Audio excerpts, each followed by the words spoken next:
Hello, नमस्कार और आदाब सब दोस्तों को। आपके दोस्त और गाइड की तरफ से फिर मिलेंगे मेरे साथ आपके चैनल एस्ट्रो एश्योरेंस पर। योग कुंडली में बहुत जरूरी होते हैं और दोष भी कुछ ऐसे होते हैं जो बहुत जरूरी होते हैं क्योंकि वो भी कुछ नतीजे लाते हैं। अब हम सब ये जानते हैं और हमने योग पहचाने भी और दोषों से हम कभी कभी डरते भी हैं। ऐसा कभी कभी होता है कि हमें कुंडली में अच्छा योग मिलता है लेकिन हमें लगता है कि वो काम नहीं करता। अब मैंने पहले भी कुछ वीडियो बनाए हैं कि योग कब ताकतवर होते हैं या कब वो नतीजा दे सकते हैं। हालांकि मैं एक और वीडियो बना रहा हूं जिसमें कुछ पूरक जानकारी और कुछ अतिरिक्त जानकारी दे रहा हूं ताकि लोग बेहतर अंदाजा लगा सके कि कुंडली में कोई योग काफी ताकतवर है या नहीं। ताकतवर योग की पहचान कैसे करें और ये भी कि कोई दोष इतना ताकतवर है कि मुश्किल नतीजे दे सके या फिर दोष कमजोर है। सबसे पहले योग खुद भी एक दोष हो सकता है क्योंकि योग और कुछ नहीं बल्कि एनर्जीज का मिलन या दो ग्रहों के बीच एनर्जी का तालमेल होता है। कभी कभी दो से ज्यादा ग्रह भी हो सकते हैं लेकिन आमतौर पर जब कोई दो ग्रह अपनी एनर्जी बांटते हैं या उनमें एनर्जी का तालमेल बनता है तब वे योग बनाते हैं। ग्रह एक साथ रखे जाते हैं। सारे योग तब भी बन सकते हैं जब ग्रह मसलन एक दूसरे के अनुकूल हो या एक दूसरे से खास स्थितियों में हो। तो योग तरह तरह के स्थानों से बन सकते हैं। अब सबसे ताकतवर योग कौन से हैं? तो सबसे पहले जो योग राज योग है वो दोष से अलग होता है। तो एक योग जब तक कि उसे राज योग या धन योग या उसी तरह का कोई सकारात्मक या शुभ फल देने वाला योग ना कहा जाए। दूसरी तरफ पापी ग्रहों के बीच एनर्जी का मिलन या तालमेल आमतौर पर एक दोष होता है। मसलन शनि और चंद्र का एक साथ होना विष दोष है। शनि और राहु का एक साथ होना श्रापित दोष है। फिर आपके पास पाप कत्री योग होता है जहां चंद्रमा के दोनों तरफ पापी ग्रह हो तब उसे पाप कत्री दोष भी कहते हैं। तो जब तक के कोई ग्रह मेल या योग राज योग या धन योग जैसा सकारात्मक योग ना हो तभी हम आमतौर पर उस योग को योग कहते हैं। लेकिन जो योग एनर्जी के ऐसे मिलन से बनते हैं जो ज्यादा पापी स्वभाव के हो या बुरे नतीजे ला सके उन्हें हम आमतौर पर दोष कहते हैं। लेकिन दोष भी बड़े पैमाने पर योग या पापी ग्रहों के बीच एनर्जी के मिलन या साझा करने के अलावा कुछ नहीं होते। अब सबसे अच्छे योग वो होते हैं जो या तो केंद्र भावों में बनते हैं या त्रिकोण भावों में या दोनों के मेल से। मसलन धर्म कर्म अधिपति योग 9वें और 10वें भाव के स्वामी ग्रहों के बीच बहुत मजबूत मेल या एनर्जी का तालमेल होता है और इसीलिए धर्म कर्म अधिपति योग यानी धर्म भाव जो 9वां भाव है और कर्म भाव जो 10वां भाव है उनकी ग्रह एनर्जी आपस में मिलती है। एक त्रिकोण भाव है और एक केंद्र भाव है। मतलब बहुत शुभ त्रिकोण भाव जो 9वां भाव है और बहुत शुभ या सबसे ताकतवर केंद्र भाव जो 10वां भाव है। इसी तरह कोई भी योग ताकतवर होता है अगर वो या तो केंद्र भावों में हो या मूल त्रिकोण राशि में हो या ग्रह की उच्च की राशि में हो। मसलन गजकेसरी योग कर्क राशि में बहुत बढ़िया होता है क्योंकि एक तो गुरु अपनी उच्च की राशि में होता है जबकि चंद्रमा अपनी मूल त्रिकोण राशि में। तो गजकेसरी योग मसलन चौथे भाव में जिसमें कर्क की कुदरती एनर्जी भी होती है जिसमें गुरु की उच्च की कुदरती एनर्जी भी होती है क्योंकि कर्क चंद्रमा का कुदरती भाव है। तो हाँ, मेष लग्न वाले जातक के लिए चौथे भाव में गजकेसरी योग बहुत ताकतवर होता है। तो एनर्जी के ऐसे ही तालमेल को देखना होता है क्योंकि फिर योगों को देखना होता है। मसलन अगर आप चंद्र मंगल योग देख रहे हैं ये एक मिला जुला योग है। ये योग तब बेहतर हो सकता है जब वो अनुकूल राशि में हो जैसे मेष में या फिर हालांकि चंद्र मंगल योग जब वो मिथुन में जाता है या कन्या में जाता है या वृश्चिक में जाता है या मकर में जाता है ये राशियां चंद्र मंगल योग के लिए थोड़ी मुश्किल स्थितियां होती है। वजह ये है कि चंद्र मंगल योग एक मिला जुला सा योग है। ये आपको बहुत अच्छे नतीजे दे सकता है लेकिन ये मुश्किल नतीजे भी दे सकता है।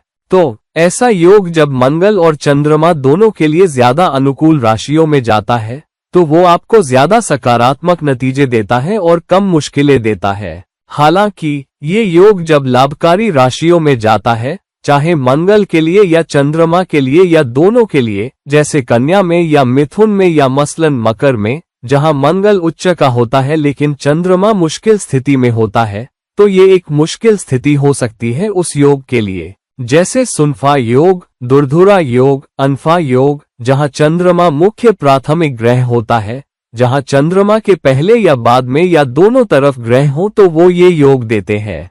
तब ऐसा योग केंद्र भाव में होते हुए त्रिकोण भाव से जुड़ा हो तो बेहतर होता है। मसलन चंद्रमा किसी त्रिकोण भाव में हो और कोई लाभकारी ग्रह केंद्र में हो, चौथे भाव में मसलन, जबकि चंद्रमा 5वें में हो, 10वें भाव में और लाभकारी ग्रह 9वें और 11वें भाव में, ऐसा योग ज्यादा ताकतवर हो सकता है। ऐसा योग लग्न में भी ताकतवर हो सकता है।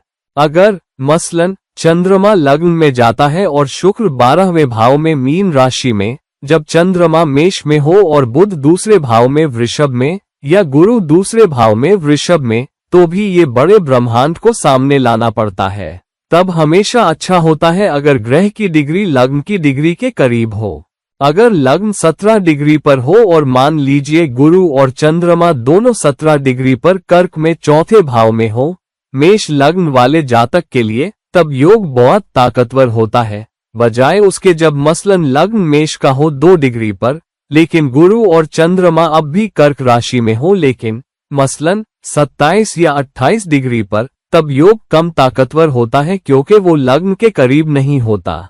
तो ग्रहों का वो योग जो लग्न की डिग्री के करीब होता है, वो ज्यादा ताकतवर होता है। दूसरी बात, जिस योग पर कोई पहलू ना हो, कोई पापी पहलू ना हो, तो वो ताकतवर योग होता है।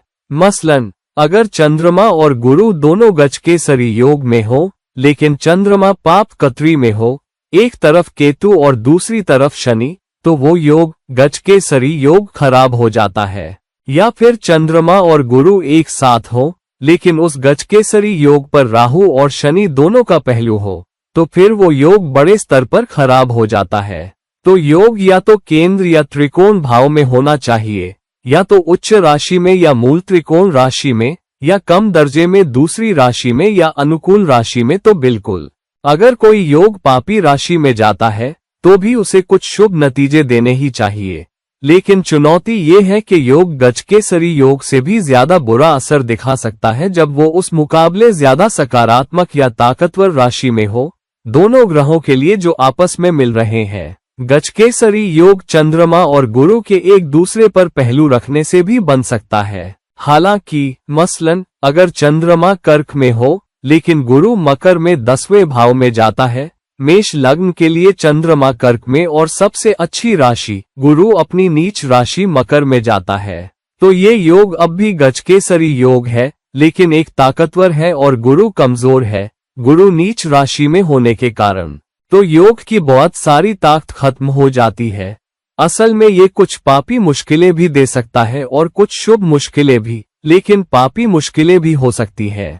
तो जब तक कि ये योग बिल्कुल साफ ना हो, जिसमें कोई पापी पहलू ना हो, जिसमें ग्रह जिन राशियों में रखे गए हैं उनमें कोई पापी राशियां शामिल ना हो, कोई पाप कत्री ग्रहों का दोनों तरफ होना ना हो, ग्रह लग्न की डिग्री के करीब हो, ग्रह केंद्र या त्रिकोण भावों में हो और उच्च या मूल त्रिकोण या अपनी या अनुकूल राशि में हो, तभी वो योग बहुत बहुत ताकतवर योग हो सकता है।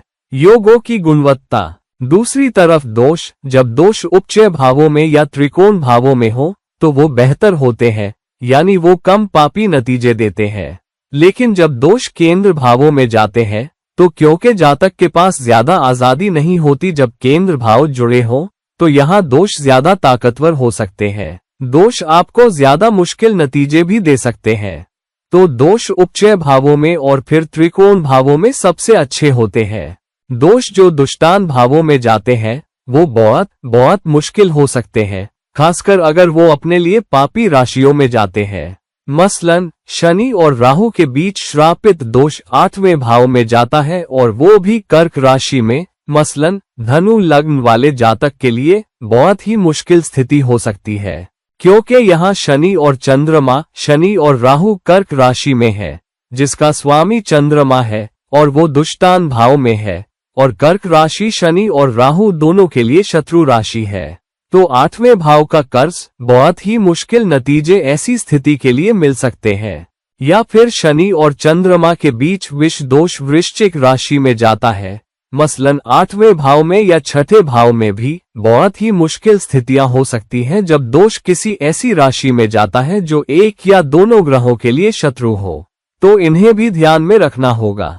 दोष उपचय भावों या त्रिकोण भावों में बेहतर होते हैं, लेकिन उन्हें दुष्टानों में बिल्कुल नहीं होना चाहिए और फिर बाद में ओह भावों में।